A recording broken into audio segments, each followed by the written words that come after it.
What's going on, guys? Miles here. Welcome back to my channel. So today's video is going to be a tech review on a camera that I just bought that I am super excited about. It is the Blackmagic Ursa Mini 4K. I, like many other filmmakers, young filmmakers, I started on a DSLR, and they're cheap, they're good, and they're good tools to learn filmmaking with. But as you progress, you sort of outgrow the camera. Times change, technology changes, ways of thinking changes even for the filmmaker. And that's when really a new camera with new features, new technology, and new ways of doing things becomes very important. So that's when it's time to upgrade. And I felt that it was really time for me to upgrade to a bigger camera, to a bigger setup, to bigger and better things. So I'm really happy with my purchase of the Blackmagic Ursa Mini 4K, and I'm here to do a tech review of it. So without further ado, I hope you enjoy the video.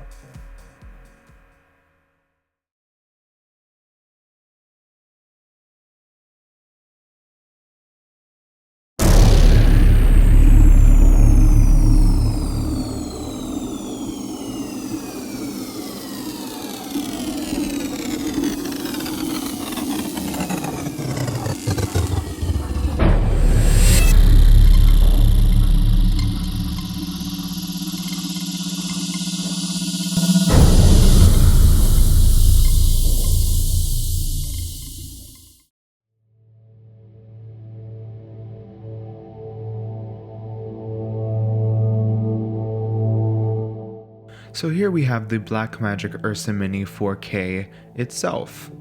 First thing I must say right off the bat is that Blackmagic has done a really incredible job of making such an affordable cinema camera that feels so good in the hands. It's made of magnesium alloy, which is very strong, very sturdy, very robust. But I took it out of the box and I was surprised to see that it did not weigh too much, yet it still felt very solid in the hands, which is really good. You can see on the right side of the camera here we have all of our SDI ports, we have our side handle. So here we have the side handle, we have a record button, we have a focus button, and then a user assignable button as well. And then here you can also see that this camera is powered using the very popular V-mount batteries. You can also switch out that V-mount plate and put, for example, a gold mount plate on it for using gold mount Anton Bauer batteries. I know that those are very popular as well. And then something else to note is that this camera also has two very good quality audio inputs. So the first thing that we notice when we turn the camera on is this beautiful 5-inch 1080p touchscreen. And it really is beautiful. It is a dream to pull focus on, especially if you're a person that's coming from a DSLR. All DSLRs, pretty much all DSLRs, are not known to have the biggest screens out there, and they're definitely not 1080p.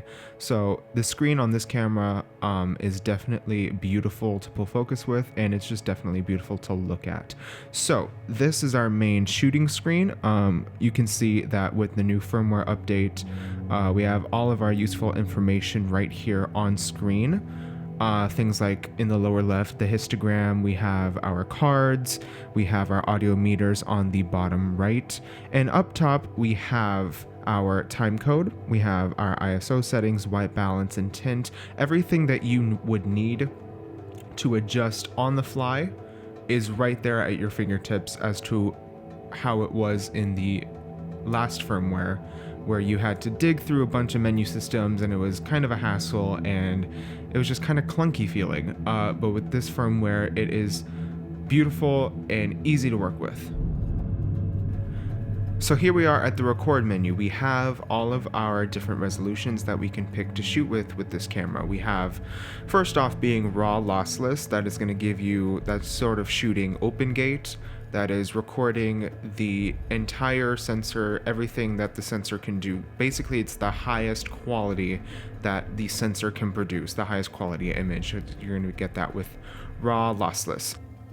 So now moving on to our different flavors of ProRes. Starting right off at the top, we have ProRes XQ, 444, HQ, 422, LT, and Proxy, and that is all being recorded in Ultra HD 3840 by 2160.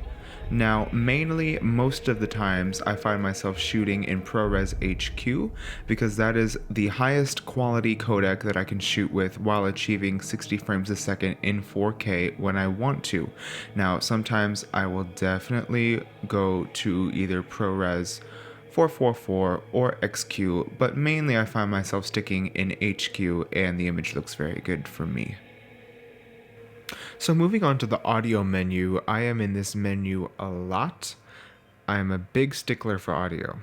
So here we have our XLR menu settings, but you can also change settings for the internal mic as well. But I usually stay on the XLR side. So here we have our headphone adjustment. That's a huge thing for me since I come from DSLRs. Not all of them have headphone jacks. So having that on this camera for me is really, really nice. We also have our speaker volume. And you can change between different things for channel 1 and channel 2, depending on what XLR port you're using. This menu system is very easy to use and it's very easy to learn as well. Especially when being compared to the menu system in the previous version of the firmware. This menu system is just great. So now that I've given a very brief overview of the menu system, I'm going to now show some test footage from the camera filmed in ProRes XQ 4K. And I hope you enjoy.